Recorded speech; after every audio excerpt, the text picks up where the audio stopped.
అటో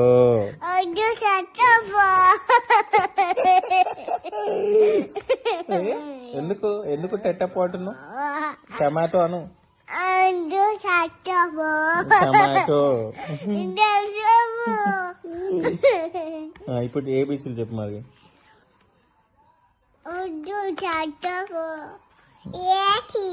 ఏంటది ఏంటది ఏంటి టమాటో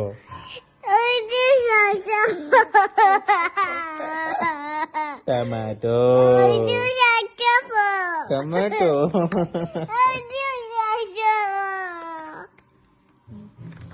అంబ్రెల్లా ఏది మరి అంబ్రెల్లా ఏది టమాటో సరే టటాపో టటాపో